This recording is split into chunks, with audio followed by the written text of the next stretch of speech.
السلام عليكم ورحمة الله تعالى وبركاته. دائما مع درس علم المناعة في محوره الثاني المناعة النوعية. إذا في هذا الفيديو سوف نتحدث عن الاستجابة المناعية الخلطية. سوف نكشف عن هذه الاستجابة، ثم سوف نتحدث أيضا عن مفهوم مضادات الأجسام. إذا لكي نتأكد أنه فعلا تتوفر الكائنات الحية على ما نسميه استجابة نوعية ذات مسلك خلطي، فغادي نديرو هذه التجربة التالية. غادي ناخذ فأر ونقوم بحقنه بدفان الدفتيريا. دائما هنا دفان الدفتيريا أو الدفان هو عبارة عن سمين موهن، بمعنى آخر كناخذ المادة الممرضة ونقوم بإضعافها بتعريضها لحرارة أو لمواد كيميائية كالفورمول، فيؤدي ذلك إلى إزالة خاصيتها الممرضة، بمعنى أنها ما تبقاش مادة سامة ممرضة، ولكن بما أنها عنصر أجنبي فملي كيدخل الجسم واخا أنه غير ممرض فهو سوف يؤدي إلى إثارة استجابة مناعية ضده، ويعتبر بالتالي مولدا مضادا. إذا من بعد ما حقنا هذا الفأر بدفان الدفتيريا فسوف نحقنه من بعد بالعنصر الممرض وهو سمين الدفتيريا. تكون النتيجة بطبيعة الحال هي أن هذا الفأر سوف يبقى حيا، وهي تجربة شاهد. علاش؟ هنا في الاستنتاج مثلا اشنو ممكن نقوله؟ لماذا بقي هذا الفأر حيا؟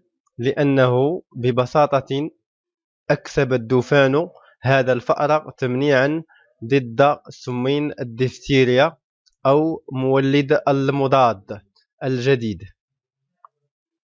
من بعد غادي نمشيو هذا الفأر هذا اللي حقنا بدفان الدفتيريا وقلنا بأنه اكتسب تلك المناعة، فنقوم بأخذ المصل ديالو وتوزيعه على وسطين أو أنبوبين من أنابيب الترشيح. فناخذ الأنبوب الأولي على اليسار وغنوضع فيه عمود اللي غنوضع فيه على سطحه دفان الدفتيريا اللي هو لاصق فوق هذا العمود. فوق العمود الآخر غنخليوه بدون أن نضع داخله أي دفان. إذا الاختلاف هنا الوحيد بين هاد العمودين هو أن هنا عندنا دفان الدفتيريا اللي هو لاصق مع العمود، وهنا تجربة أو الجزء اللي على اليمين ما فيهش الدفان، فنحصل على وسطين جديدين طبيعة الحال بعد مرور المصل من هذه الأنابيب. ثم بعد ذلك سوف نأخذ المصل الذي بقي لدينا أو السائل الذي بقي لدينا بعد مرور المصل عبر هذا العمود الأول ونحقن به فأرا جديدا من نفس السلالة ولكن فأر آخر، ثم نحقنه بسمين الدفتيريا اللي هو العنصر الممرض، فتكون النتيجة هو أن الفأر يبقى حيا. إذا كاستنتاج، ما الذي جعل هذا الفأر يبقى حيا؟ ملي خدينا هذا المصل هذا اللي بقى عندنا هنا، اش درنا هنايا؟ درنا المصل ولكن ما كاين حتى شي عائق او لا شي جزيئات ممكن انه تلتحم به او تلتصق به، فخرج لنا من العمود في الشكل ديالو الاصلي.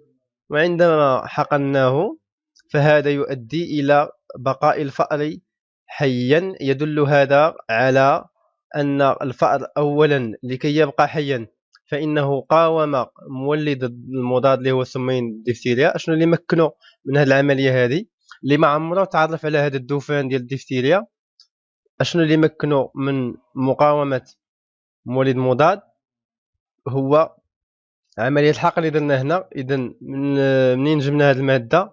من هذا الانبوب اللي جاي مباشره من المصل، وبالتالي هذا يؤكد بأن هذا الفأر بقي حيا، لأن العناصر التي معنعته متوفرة داخل المصل الذي قمنا بحقنه له. دابا هنا ملي درنا دوفان الدفتيرية في العمود الثاني، ما تبقى من المصل سوف نقوم بحقنه لفأر جديد من شكل آخر، وبالتالي بعد ذلك نقوم بحقنه بمولد المضاد اللي هو السمين الدفتيرية. شنو هي عفوا شنو هي النتيجة؟ هنا النتيجة هي أن الفأر مات. إذا علاش؟ لأن العناصر الممنعة اللي كاينة أصلا في المصل، ملي داز المصل من هذا الأنبوب هذا، فلقى هذا الدوفان هذا ديال الدفتيريا، والعناصر الممنعة اللي فيه ارتبطت بهذا الدوفان في هذا الأنبوب. إذا هنايا يمكن أن نقول بأنه في هذه التجربة هي فعلا تؤكد بأن الذي يمنع الفأر أو العناصر الممنعة للفأر أو المسؤولة عن مقاومة ومحاربة مولد المضاد هي عبارة عن جزيئات موجودة داخل المصل. وبما أن المصل نسميه الأخلاط أو من الأخلاط، فهي استجابة خلطية.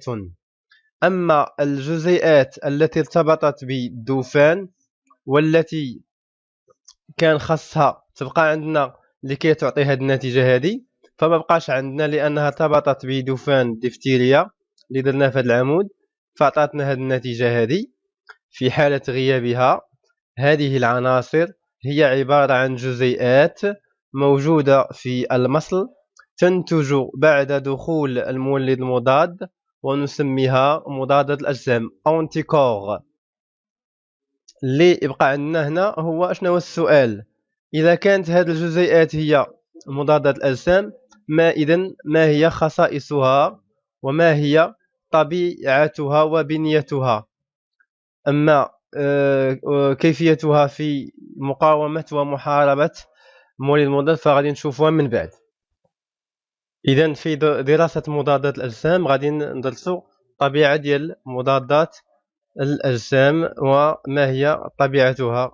قلنا أن هي عبارة عن جزيئات، ولكن شنو الطبيعة ديالها؟ إذا غنديروا واحد التجربة، غناخذوا واحد الحيوان ونقوم بحقنه بدوفان الكزان، غنحقنوه هذا الدوفان هذا.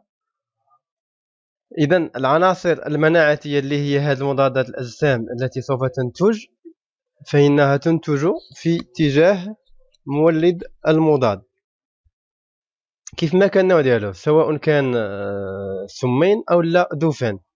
إذا غنقوم بتتبع مجموعة من العناصر الموجودة داخل المصل قبل حقن الدوفان، وأيضا بعد حقن هذا الدوفان، وذلك بتطبيق مبدأ ديال واحد التقنية سميتها الهجرة الكهربائية، على اعتبار أن الأحماض الأمينية والبروتينات هي مواد سالبة أو مشحونة بشكل سالب. إذا ملي غنوضعوها في الوسط سوف تهاجر دائما في اتجاه القطب الموجب، سالبة غتمشي في اتجاه القطب الموجب. ذلك في هذه الحالتين اللي غندرسو بجوج، قبل حقن الدوفان وبعد حقن الدوفان. إذا اللي بغا نوصلو ليه هو إلا وقع عندنا شي تغير في العناصر التي نبحث عنها، فهذا يؤكد بأن طبيعة مضادات الأجسام هي العنصر الذي تغيرت قيمته أو تركيزه أو نسبته، بطبيعة الحال اللي خاصها ترتفع بعد الحقن، واللي إما أن تكون منعدمة قبل الحقن أو تكون بنسبة ضعيفة. إذا غادي نمشي دابا نتبعوا نسبة البروتينات بصفة عامة داخل المصل ديال الحيوان الذي قمنا بحقن الدوفان له. إذا قبل الحقن اش غنشوفوا واحد التطور، وبعد الحقن كذلك غنشوفوا التطور هذا ديال هاد البروتينات. إذا هنا مثلا عندنا مجموعة من البروتينات، هذه القمم تعبر عن بروتينات أو تركيزها مختلف اللي هي الزلال في الحالتين. إذا لاحظتوا هنا وهنا النسبة ديالو قبل الحقن وبعد الحقن هي نفسها بحال، وعندنا ما نسميه الكريوينات لي جلوبولين اللي فيها ثلاثة ديال النوع غاما بيتا والفا 1 والفا 2. اذا هاد الا خدينا هنا الزلال عنده نفس تقريبا النسبة، اما الكريوينات فبالنسبة لالفا 2 و 1 وبيتا فكنلاحظوا هنا بحال نفس القيم او لا تصل الى نفس القيمة. اذا هادو ما كيحدثش لهم التغير بعد الحقن. التغير اللي عندنا هنا عندنا نسبة قليلة قبل حقن الدفان، ولكن هنا بعد حقن فكنلاحظوا بأن النسبة ديالو كاين ارتفاع. إذا كاستنتاج ما الذي حدث بعد الحقن بالدفان؟ ترتفع نسبة الكريوينات المناعتية من نوع غاما. هذا كيأكد أشنو؟ تأكد بأن طبيعة مضادات الأجسام هي أشنو؟ هي الكريوينات المناعتية من نوع غاما. من بعد ما عرفنا الطبيعة الكيميائية ديال مضادات الأجسام، أجيو نشوفوا دابا بنية وأصناف مضادات الأجسام. غنشوفوا دابا البنية فقط. إذا البنية ثلاثية الأبعاد هي هذه بهذا الشكل هذا. إلا بغينا نبسطوها فغادي نشوفوها بهذا الشكل هذا بحال إيكغيك، حرف إيكغيك، ويتكون من سلسلتين ثقيلتين، وكذلك بالحمر سلسلتين خفيفتين ومترابطين. هنايا كاين ارتباط بيناتهم. ثم كذلك عندنا جوج ديال المناطق اساسيه. منطقه في هاد المنطقه اللي في الاعلى اوبوزي تتسمى منطقه متغيره. عندنا جوج تشوفوا لبعضياتهم. علاش متغيره؟ لان بنيتها تتغير من نوع من مضادات الأجسام إلى نوع آخر. ما ننساوش بأنه عندنا مضادات الأجسام في التدخل ديالها هي نوعية، وبالتالي فكل مولد مضاد عنده نوع خاص من مضادات الأجسام الذي من الممكن أن يقاومه أو يحاربه، وذلك بالارتباط به. هذا الارتباط هذا تكون من خاصية أو من وظيفة هذه المنطقة، هذه المنطقة المتغيرة. إذا كل ما تغير المولد مضاد إلا وهذه المنطقة هذه التي يمكن أن تتعرف عليه وترتبط به تتكون كتغير بطبيعة الحال. إذا هنايا عندنا مناطق أخرى عاوتاني كتبقى ثابتة، اللي هي هذه المنطقة هذه، هذا الجزء هذا من السلسلة الخفيفتين، وهذا الجزء هذا اللي من السلسلة الثقيلتين أو من السلسلتين الثقيلتين. إذا اللي كيتغير على مستوى مضاد الأجسام هو موقعي تثبيت المولد المضاد، يعني هذه المنطقة المتغيرة. وعلاش خاصة أصلا تكون متغيرة؟ لأن كاينين مولدات مضاد عديدة، وعندنا كذلك النوعية في عمل هذه مضادات الأجسام. إذا كيفاش يمكن لمضاد أجسام معين أن يتعرف على مولد مضاد النوعي إلا بطبيعة الحال إذا كان واحد التوافق بين هاد الموقعين هادو ديال التثبيت والمحددات المستضادة ديال المولد المضاد. وهذا الجزء هذا علاش خاصو يبقى ثابت؟ لأنه كاين بعض مضادات الأجسام اللي كترتبط بالخلايا المناعية كالبلعميات واللمفاويات بي، اللي قلنا كذلك هي أنواع مختلفة. إذا كانت هذه المنطقة متغيرة فغيكون عندنا الأمر معقد. إلا بغى يرتبط هذه مضادات الأجسام هذه، بغى يرتبط مثلا مع اللمفاويات بي ولا البلعميات. إذا باش نسهلوا هذه العملية فهذا الموقع هذا هو موقع التثبيت على بعض الخلايا المناعتية، كيبقى ديما ثابت. علاش خاصو يبقى ثابت؟ كيف ما كان مضاد الأجسام تبقى هذا الموقع ثابت باش يتمكن من التثبيت على الخلايا المناعتيه اللي قلنا يا اما البلعميات باش تسهل عمليه البلعمه غنشوفوا من بعد، يا اما على الكريات البيضاء اللي هنايا كيولي يلعب مضاد الاجسام انه مضاد اجسام غشائي. اذا والمنطقتين المتغيرتين كما قلنا فخاصهم يكونوا متغيرات. علاش؟ لانهما المنطقتين اللي كيرتبط فيها مولد المضاد بمحدداته المستضادية. إذا تكلمنا على طبيعة مضادات الأجسام وبنيتها. في الشرح المقبل غادي نشوفوا أصناف ديال مضادات الأجسام، وكذلك آلية الاستجابة المناعية ذات وسيط خلطي، يعني اللي كتدخل فيها مضادات الأجسام الموجودة ضمن الأخلاط. السلام عليكم ورحمة الله تعالى وبركاته.